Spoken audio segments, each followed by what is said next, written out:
tried to do a foraminotomy in the and decompress the lateral recess. The patient was going and go home the day after.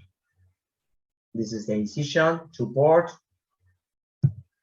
And the last case, to keep on time to the next letter, this is an old male, 78 years old female.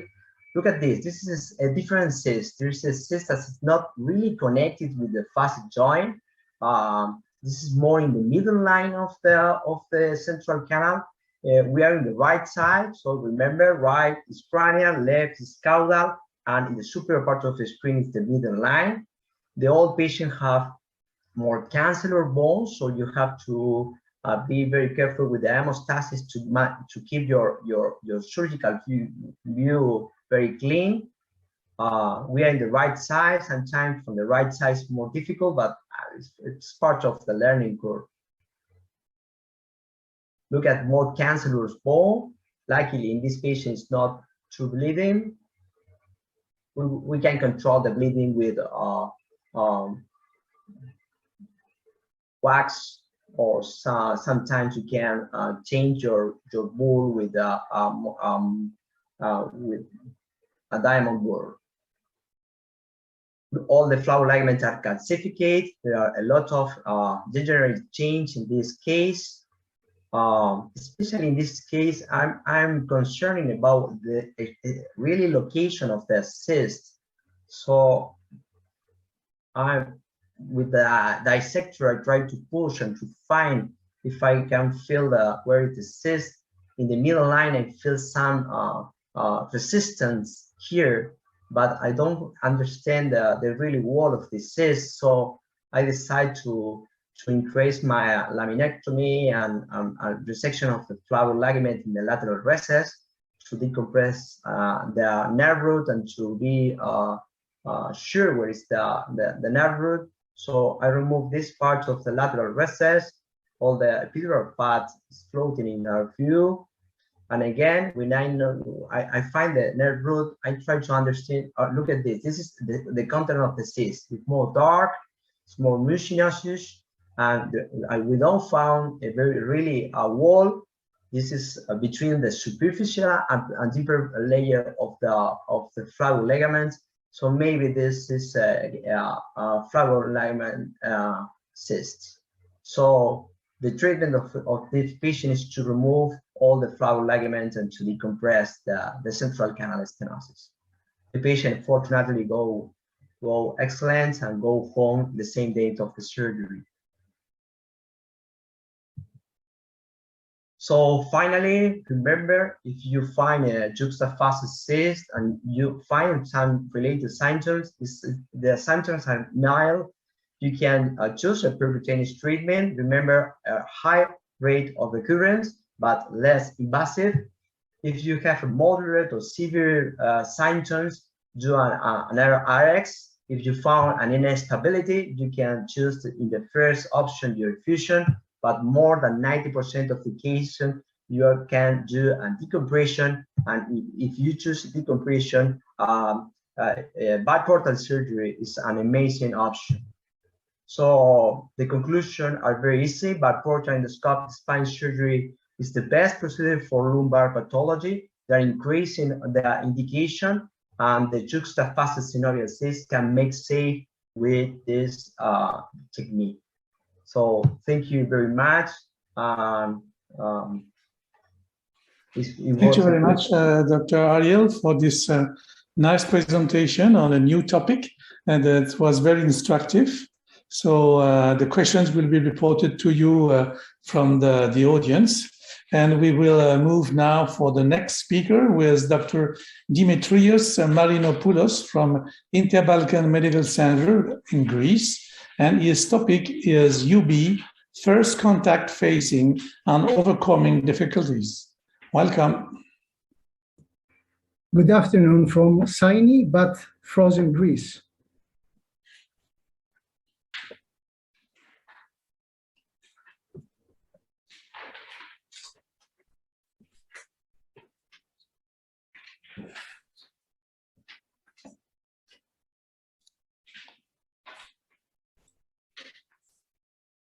So yeah. Okay. Can you see my screen now? Yeah. So yeah, you share your screen, so that's fine. You can start.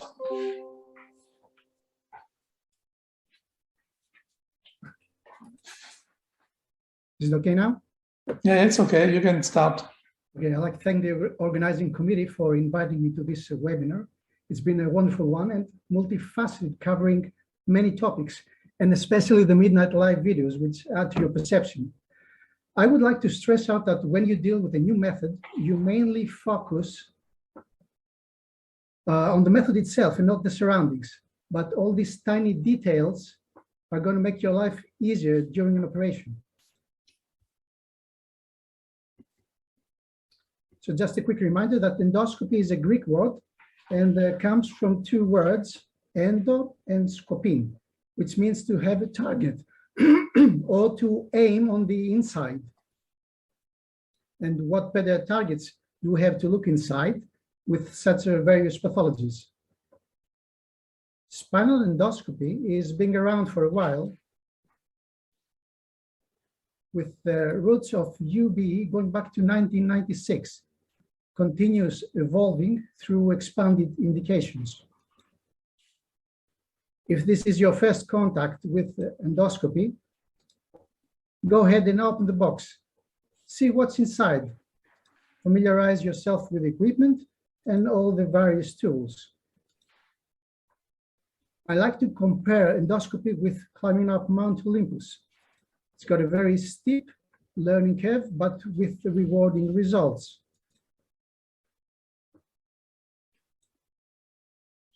So what would be your initial steps? Visiting a center of excellence or a high volume clinic will broaden your horizons and maybe give you the chance of witnessing something else at its beginnings, like this purely endoscopic posterior cervical screw insertion. So what do you do when you don't have an experienced surgeon beside you, or there is lack of equipment, especially in a period like this, with COVID quarantine, no flights, no cadaver and hands-on seminars, and you want to improve your technique? Improvise. This is a model. Go ahead and put it in a plastic can and fill it with water. Then cover it up with drapes and make a path inside of it. And then you must try to find your way in.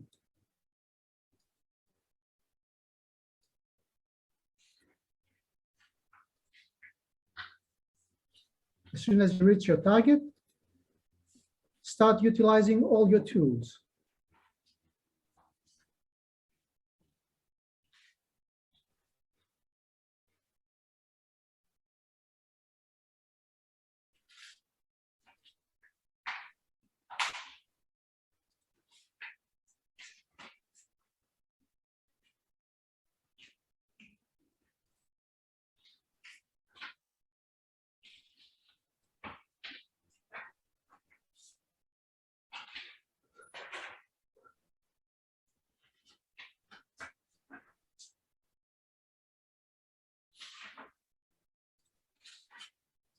And then it's the moment of truth for your first case. Choose your patients wisely. Start with an L5S1 paracentral disc, which has a big interlaminar window, preferably on the left side, since most of you are right-sided, and it's more convenient. And then work your way up to L4, L5, and L3, L4 herniated discs. Better not attempt a very obese patient like this one, who goes out of scale, because it's going to be a nightmare. Later on, we can attempt a degenerative spinal stenosis or even a postoperative one with additions and maybe increased rate of possible complications. Positioning the patient is of utmost importance. Keep in mind that in the first instance, you have to rely on the C-arm for proper targeting. Not everyone has a junction table. So if you don't own a surgical table that's versatile or even modular or with a Wilson frame attached, keep the patient low, head up 5 to 10 degrees, only with rolling pads or even pillows underneath. If you have the luxury of a new and digital C-arm with flat detector, it's going to be very handy. Otherwise, a very bulky drum will get in your way and obstruct your field and make your first UBE operation a miserable one by having to mark and move it out of the way every once in a while. Also, preparing means you have to find a way for the patient to stay warm and for you not to get soaked in normal saline. So if you don't have a squares pouch like this one, reinvent water tightness by using 3 layers of combined self-adhesive tapes, a sterile antimicrobial drape, and then by using your usual green drapes rolled as an inverted U, put an adhesive arthroscopic bag hanging out of it so it collects all the normal saline. As you may have noticed in my photos, I tend to use black X-ray gloves. If you have, use them. They can save you from some extra radiation, and not to mention the lead aprons that you should use. If you have an assistant, he can help you, but try to get a second monitor, just in order not to have him strain his neck. Otherwise, he won't be able to help you. He can control and hold the semi-tubular retractor and control the inflow and, most importantly, the outflow of normal saline. But as soon as you feel confident, you can move on and operate with only the universal retractor. But keep in mind that, again, this is not suitable for very obese patients. I'm sure we all like small incisions, and most of all the patient itself. A very cosmetic result with only 0.7 to 0.9 centimeter stub incisions is preferable. But I would suggest that during your first cases, to begin with parallel to the midline incisions and not vertical, as if you would go for an open operation, just in case you have to convert. So go big at first. Skin doesn't really matter so much, but what you do to the multifidus does. And always convert if you find difficulties. If there is something you don't like, or even you lost your orientation, it's better to abort and to proceed to an open one without feeling that your ego is being hurt. Patient safety comes first. So what do we do when you have hemorrhoids? The basics of hydrostatic pressure says that if you keep the pressure between 30 to 50 millimeters of mercury, you won't have bleeding because of the relative higher pressure from bone oozing and epidural veins. If you still have bleeding, just raise the bar that the normal saline bags are hanging from. Personally, I don't like using a pump because it tends to have higher than expected pressures. Instead, if the field is still bloody, keep the blood pressure low or close the wound for 2 to 3 minutes. But that will raise the pressure a little bit, but always don't exaggerate. Also, you could use epinephrine 1 milligram to a 3-liter bag, or use bone wax, Surgicel, or other hemostatic agents. If you're going to use the RF plasma, keep the intensity to as low as possible, up to no ablation at all. Near critical structures.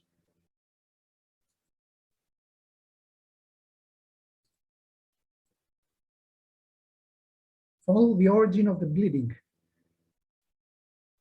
Keep in mind that you have always a circular view, so the culprit could be hiding just behind the lens, or you may be pulsing in a little bit, so with an on-off phenomenon.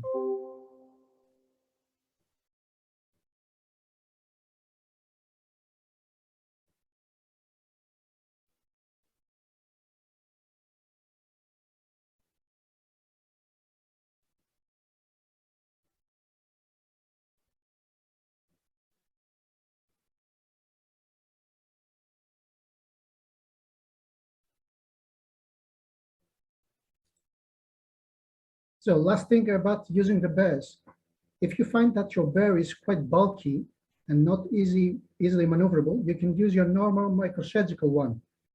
But have in mind that due to high speed, it generates a lot of turbulence. not going to obscure your field.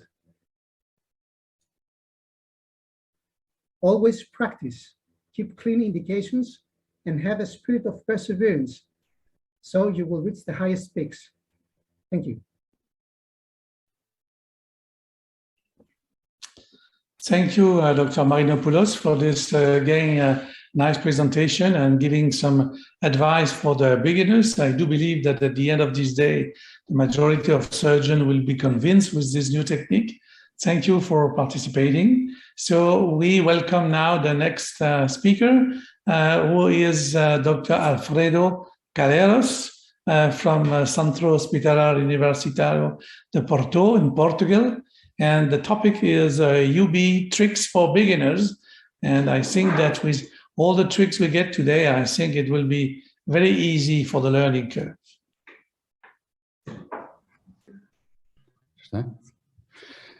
Hello, good afternoon, and thank you very much for the invitation and for being here today.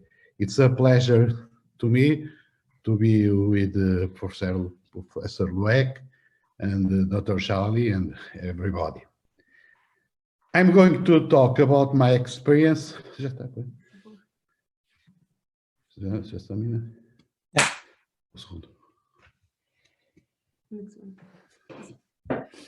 Yes, okay.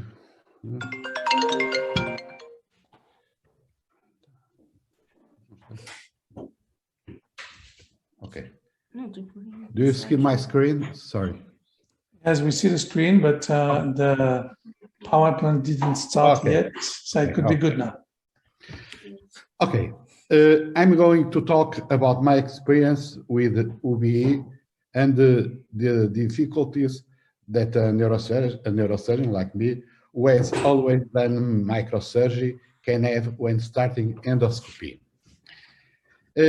I want to share with you some difficulties that I had during the surgery when I started this technique a few months ago, because I think it can help those who are starting now.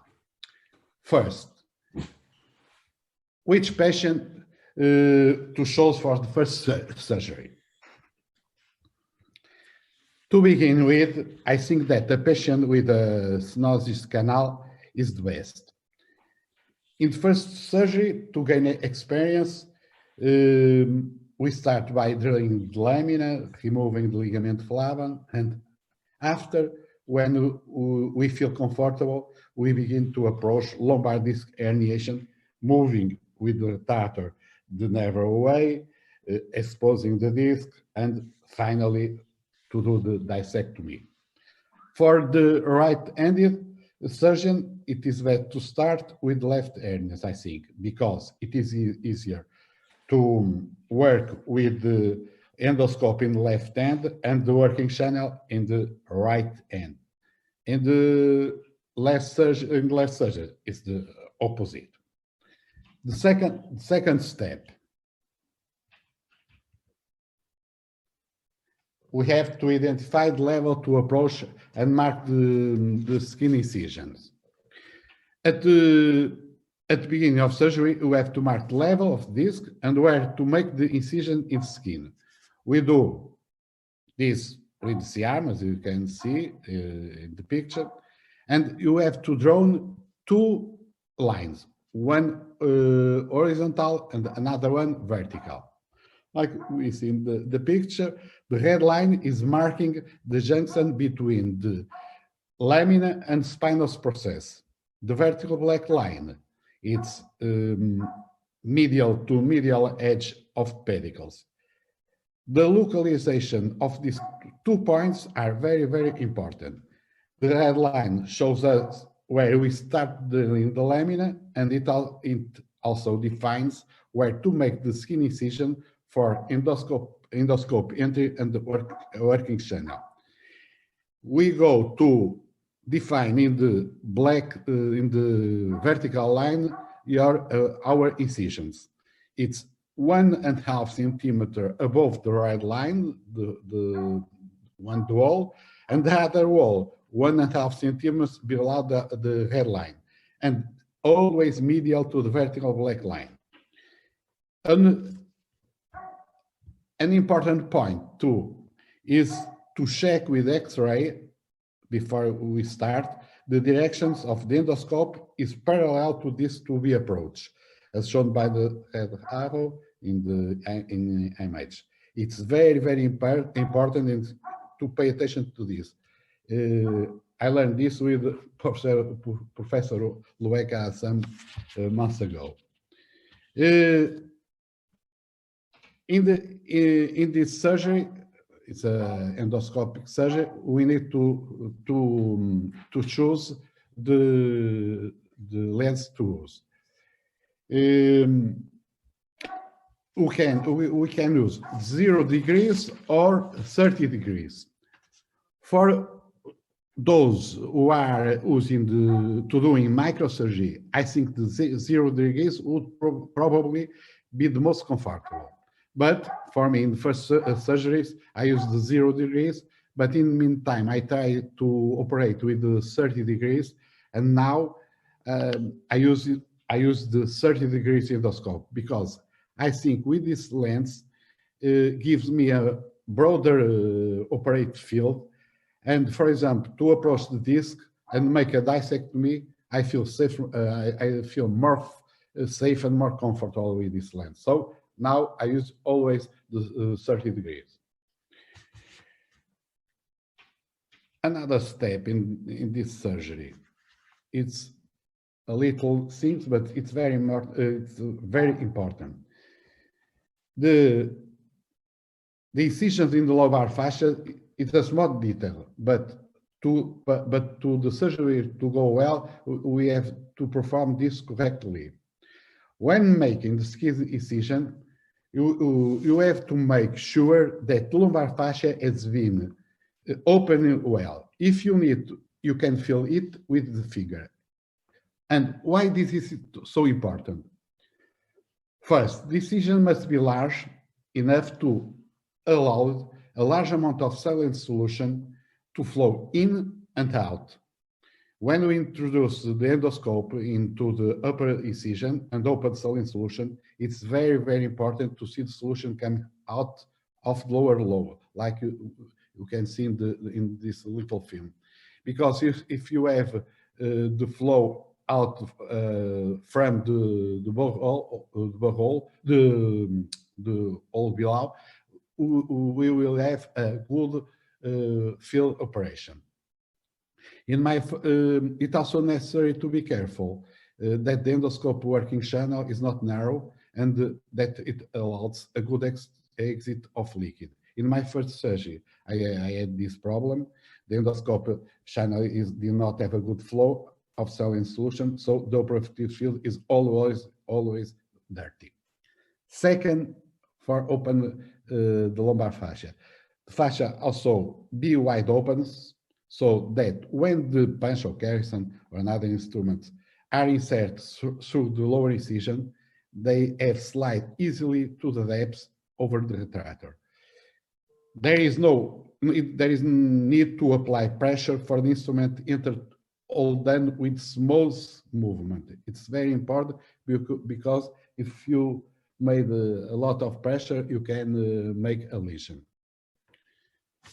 Another point in this surgery is the irrigation system.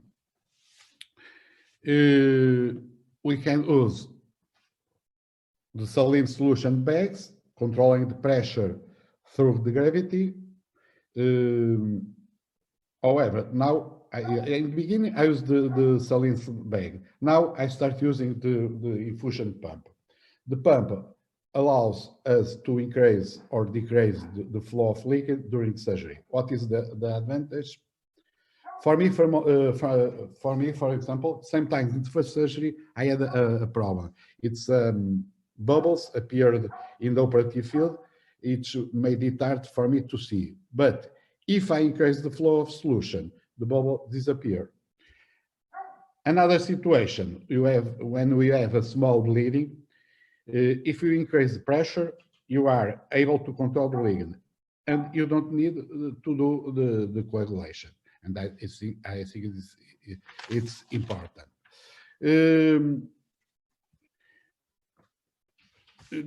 Another advantage is when we do the dissectomy, because we don't need take the faucet out to clean it, because if you increase the flow of liquid, the fragments that are in the operative field are removed by the solution without need to remove always the faucet. I think it's another advantage. After we identified the level to approach and mark the skin incision, we have to put the endoscope in portal view and the radio frequency device in the portal work. For me, in the beginning, it's the step where I have more problems. When you start with Biportal endoscopy, the placement of the endoscope and the instrument to meet each other very important. This is the theory of triangulation area. The point where they meet. It looks like your PowerPoint doesn't move anymore. Sorry. I forgot. Yeah. The point where they meet each other is the multifaceted triangle, like I said. This area is fat tissue, connective tissue, and the floor of the lamina. This is the most important area for the surgery. For me, like I said, in the first surgery, I was difficult to see the ablation device with the endoscope. A lot of time it wasted in this step, either because we cross the endoscope with the instrument, and I can see the instrument, or because you are too far the endoscope from the instrument, and I can see the tip of the radio frequency tape.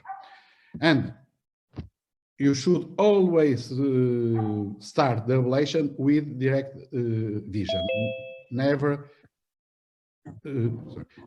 always with direct vision. I think it's a matter to training, but there is a little trick. When we introduce the ablation in the work portal, we must pull the endoscope up a little and orient the face to do the ablations towards the endoscope, because it's easier to identify.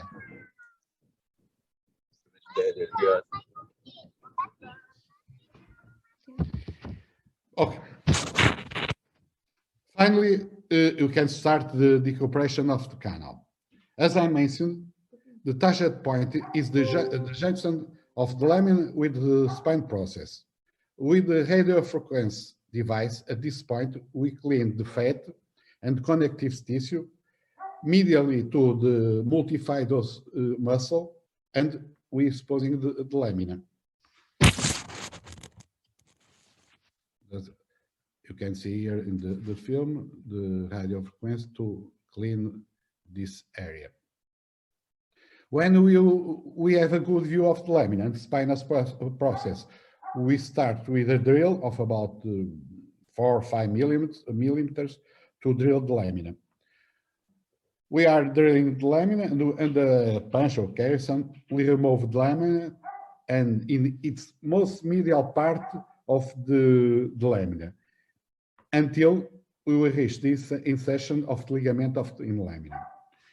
With a hook, we will open, you can see here, and this is the drill in the lamina. I expose the medial part of the ligament flavum. You have to pay attention to not enter in the vertebral canal and lesion the dura. And after this, with a hook, we open the ligament, and with the Carrison, we remove the ligament and the ligament flavum until the canal is decompressed. Conclusion for me about the UBE. For most of us, neurosurgeons do not have training in the endoscopy. For those who have microsurgery training, it can help. The image is similar, but the focal length is completely different in the microsurgery and in endoscope. In the endoscopy, we have an image that is on the top of target, giving the field sometimes, for example, when we drill a little the lamina, we think we drill not too much, but when we confirm with the X-ray, we come to a conclusion that we have done much more. I can comprove this because I have to open to see in one surgery, and the sensation that I have I drill only a little of the lamina, but it's not true. With the microscope, you can confirm it's much more. Another difference for microsurgery is, for example, when you want to decompress from the opposite side over the top, we have a much better image than in the microsurgery, which allows us to perform a good decompression for more safety and is more comfortable. I think that UBE techniques is an excellent technique for the spine surgery. It is a minimal invasive surgery, and that in future, with the experience of surgery, there will be more indication in this spine surgery. I think like any technique, it has a learning curve, but I think, like I said, the surgeon who has experience in spinal microsurgery quickly gets used to this new technique. Thank you.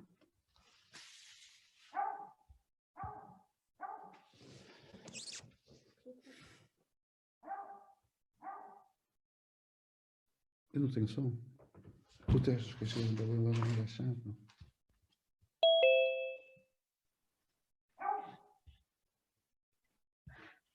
Hello, Dr. Alfredo Kairos. Thank you very much for your presentation. And we move to the next speaker, Dr. Lopez from Brazil.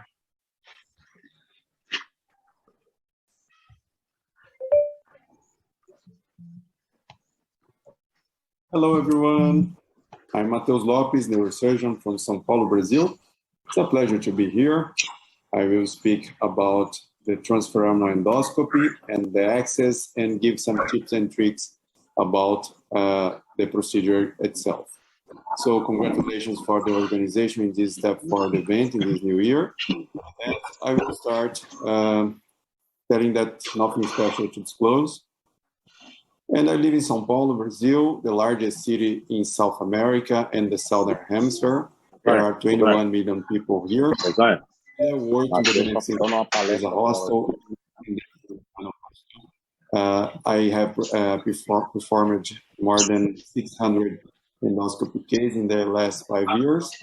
And I will just say that sometimes you need to choose about the transforaminal or the interlaminar approach, but the surgeon that to do the endoscopy, it's not exclusive for one technique. I think we just need to choose wisely in some cases what is best for the patient.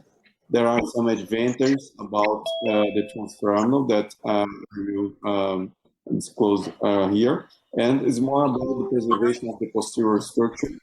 And for me, it's very important that the procedure can be done with local anesthesia and sedation. So it's very important we open the foramen for the compress the root. So in this case, in transforaminal, we have roots that we can decompress. And we have low manipulation of the neurostructures. So it's possible to treat with the transforaminal approach the lumbar and thoracic disc herniation and stenosis. For cervical, it's interlaminar. We do interlaminar posterior decompression in cervical also. But one advantage of the transforaminal in the lumbar is that the annulus opening is more lateral. So in case of re-herniation, the disc content is not going through the spinal canal.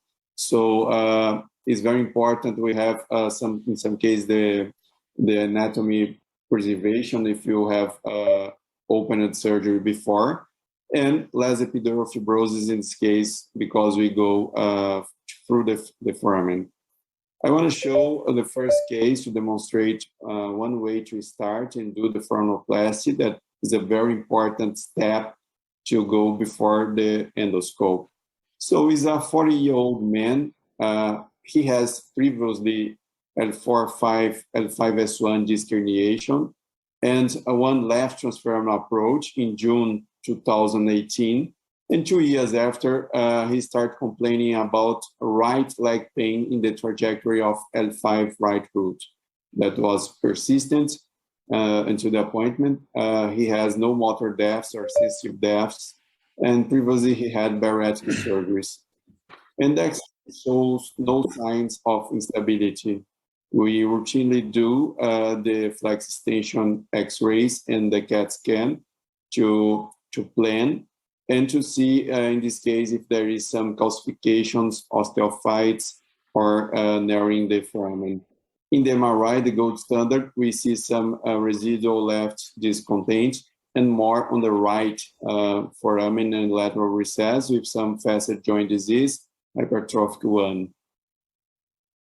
And we go through the foramen, and we are just looking for L5 in the lateral recess and L4 in the foramen. So the first video is just to demonstrate the foraminoplasty that we do with the manual drill. So the planning is very important, how lateral you are going.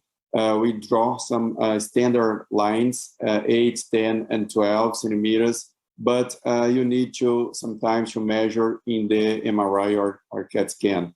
So in this case, we go just in the curve, 10 centimeters.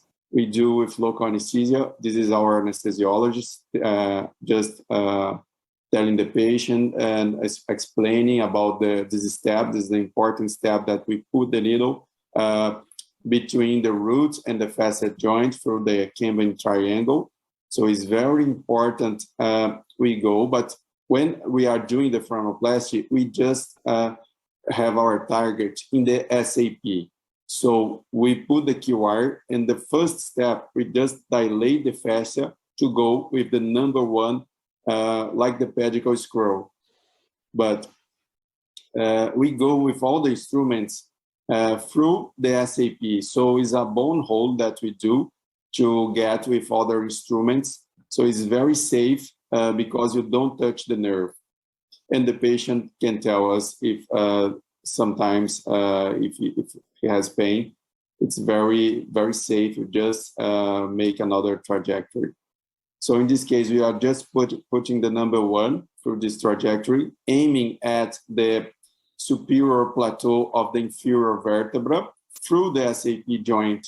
So all the other instruments go through the QR. So it's a percutaneous procedure that we do the foraminoplasty. And we will just use the manual drills, rotating to cut the bone, and use until 4 until 8 or 9 millimeters to open the foramen. We use all the time lateral and AP X-ray to confirm the right trajectory, so it's very safe. This part of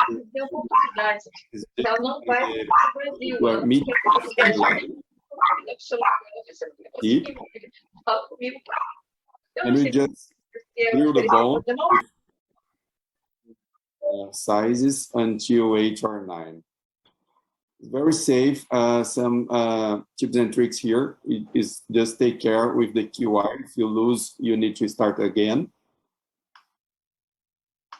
And do a lot of X-ray in this case we use, but when you have some experience with this procedure, we do more in the first step, and the other ones we just use the same position in the X-ray, more in the lateral position, because the patient is awake and aware of the procedure also.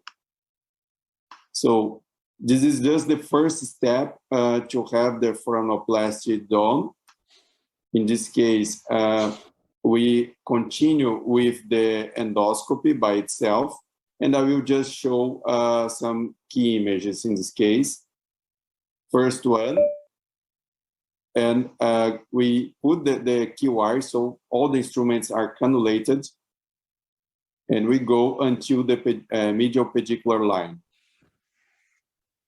Drilling, drilling, drilling, drilling, and after we put the cannula and the scope. And we just achieve our target, decompress the lateral recess with the endoscopy. So, case 2 is to demonstrate a treatment of the adjacent level of this disease in a patient that has previously fusion. So it's a 32 years female, nurse assistant, obese. She has lumbar pain radiating to right anterior and posterior leg pain, worse in the right thigh, and accompanied by paresthesia and motor deficit. Very important, motor deficit. Currently, she's walking with a cane, evolution of 1 year. This pain started after 6 months of lumbar arthrodesis in another surface and is getting worse. She has chronic pain refractory to conservative treatment, using a lot of opioids and gabapentin. So I encourage the patient to draw the line of the trajectory of the pain so we can see more about which route is probably affected. So in the physical exam, she has impaired gait with fallen risk, numbness in the anterior face of the right thigh. The strength is 4 and 5 in the right thigh flexion. Patellar reflex, very important in this case. You can topography is decreasing in the right. And LASEX sign and Patrick sign are negative. So again, X-ray just to see the alignment, the screw, the instrumentation are fine. And we can see that no problem is in EAD 4, 5 or 5S1. And we can confirm with the CAT scan and the MRI. So we are looking for L3 and 4 roots. So we see an error in this foramen, so the SAP joint. And we can confirm that there are bulgement here. And we just confirm here. And in the MRI, we can see the foraminal stenosis and the herniation just touching and the conflict with the spinal root here. So this is emerging spinal root. So this is L3. And in the lateral recess, some conflict with L4. So the video for the endoscopy case is traditional. We just draw the same lines. And we go more lateral when the herniation is medial, and we go posterolateral when is the foramen that needs to be treated. So we just do the local anesthetic, and we go with the needle to puncture the disc and through the Camden triangle. So it's very important we use the X-ray to confirm that we are inside the foramen. And when we touch the disc, we just can feel that the consistency is different.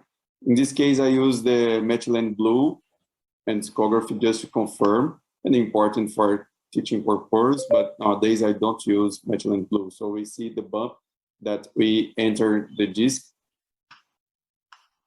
and the discography here, just to confirm the level. And we go with the instruments to start the endoscopic procedure.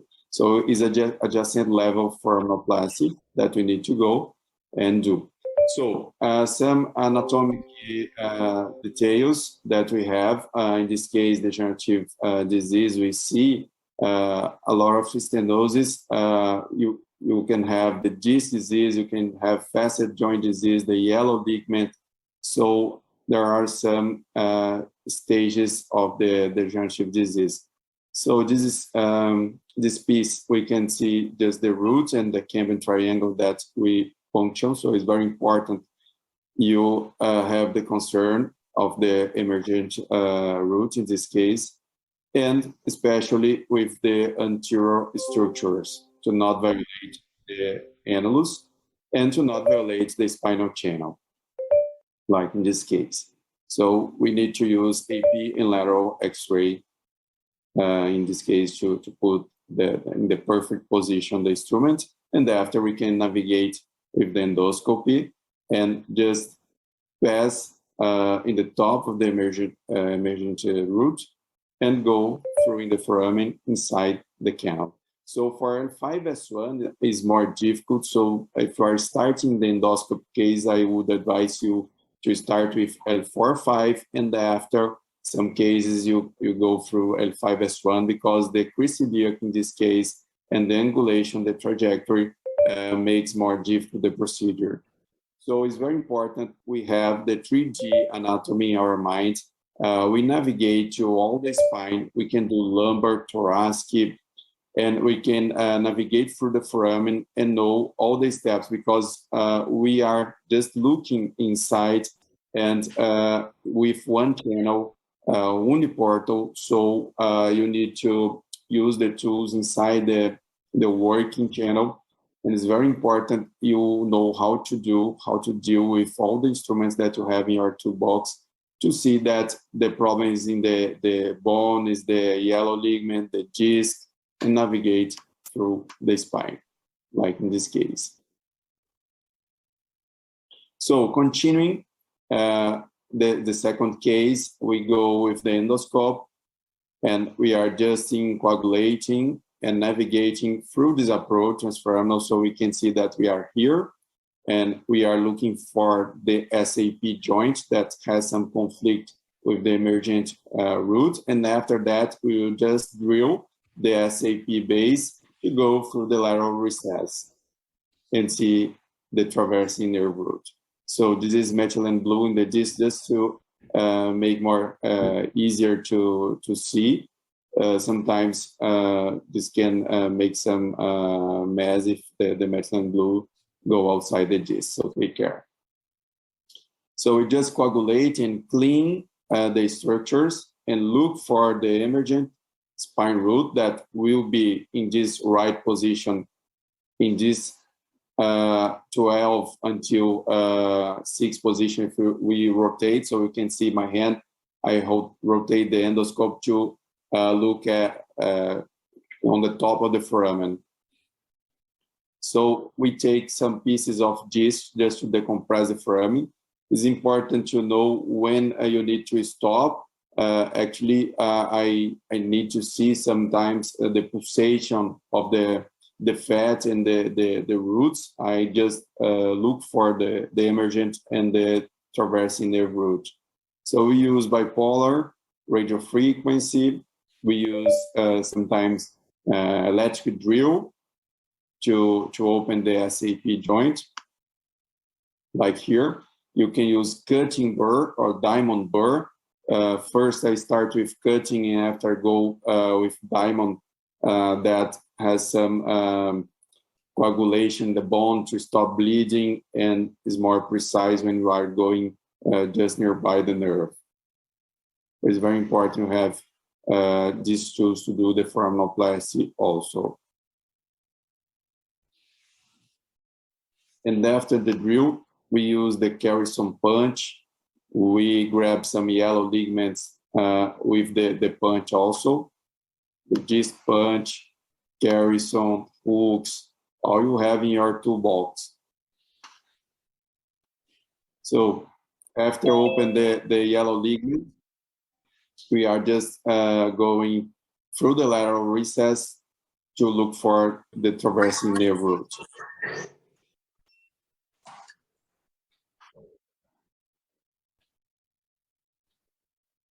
Just pass through here, and we coagulate. And we have the Kamen triangle, beautiful here. We have some space. The patient is not complaining. He's awake and aware, or sometimes he's sleeping, but sometimes aware, of course. It's important you know how to deal with the anesthesiologist, because sometimes initially they don't want to go with sedation. Oh, this is a beautiful view of the traversing the root. So we can see it's fully decompressed. And you just coagulation and do the disc, and we just move and confirm where the instruments is. The bipolar is in the lateral recess.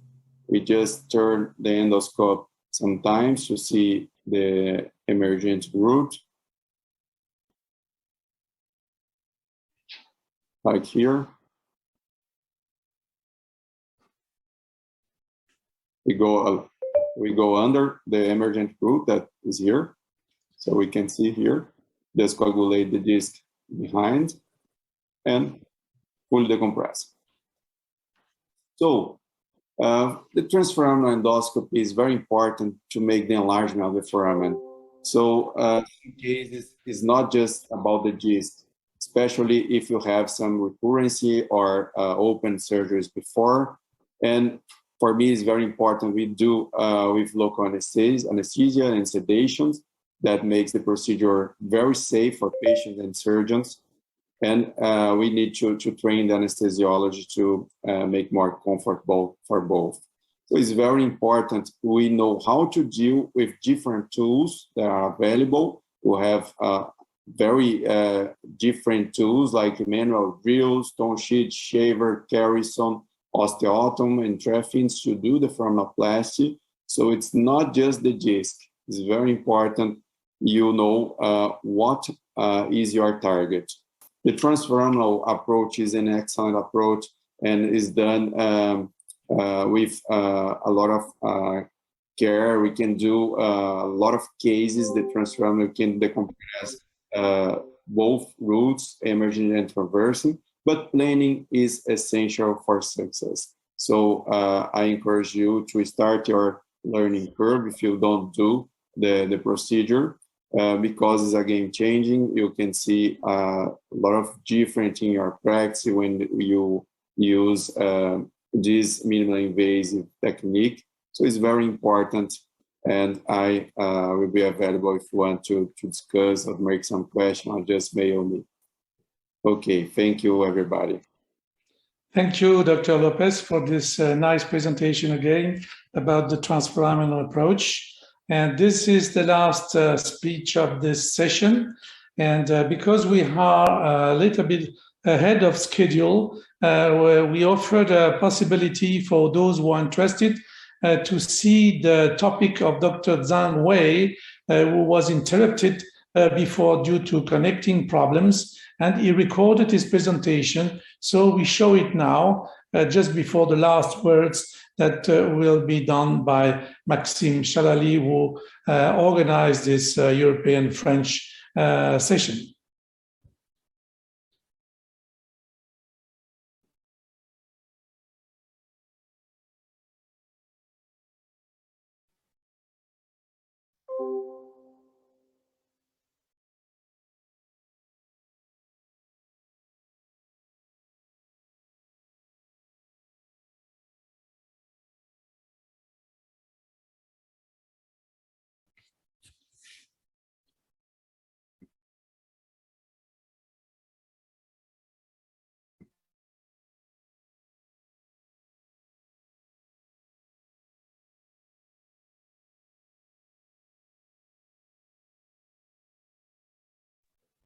We don't have the sound for the moment.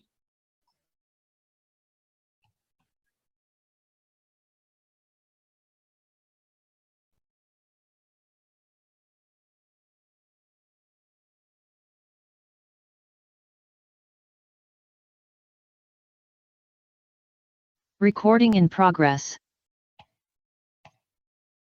Is a problem of my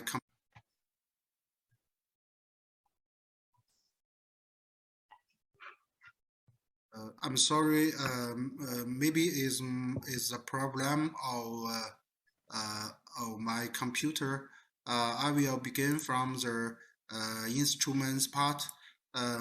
We often choose the 0 degree endoscopy or 30-degree endoscopy, and the 0 degree is similar to the open surgery, and if you use the 30-degree endoscopy, you must learn how to rotate the endoscopy.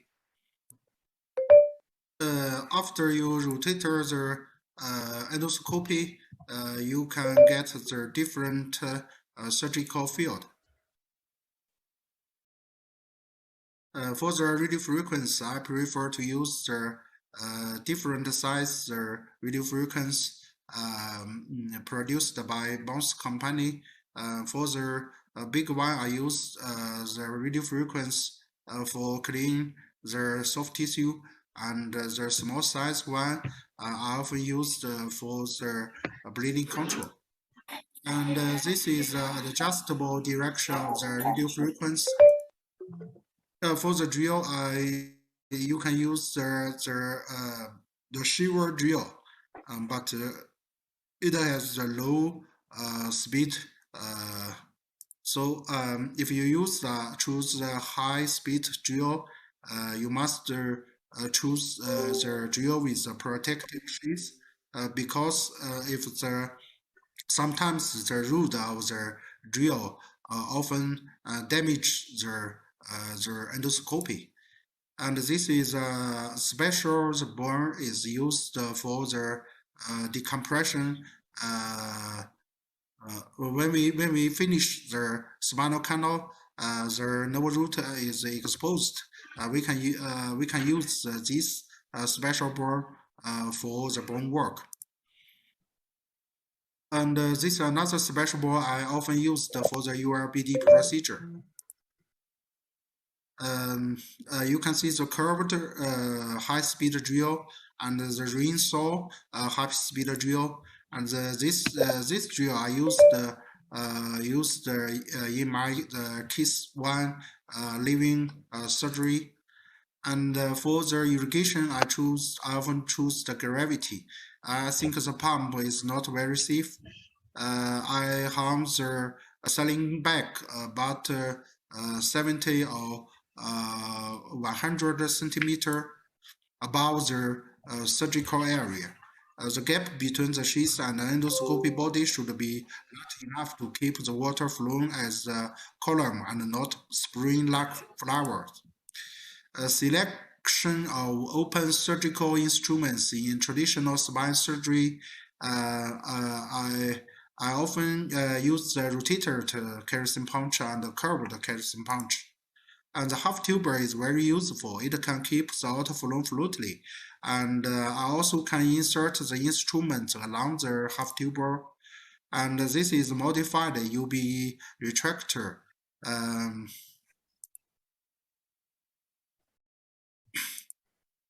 This is a special instrument is named the retractor outside endoscopy sheath. I can use this retractor to shield off the muscle and to keep the surgical field clearly. And this is another plastic transparent retractor outside endoscopy sheath. You can see in this video the retractor shield of the muscle when we move the endoscopy. It often can be used for protecting the nerve root. Then you can do the discectomy without an assistant. This is a protective sheath of the high-speed drill. When we insert along this protective sheath, there's a high-speed drill. It can protect the underneath the important anatomy structure. I often insert the retractor outside of endoscopy sheath. There's a high-speed drill to remove the calcified disc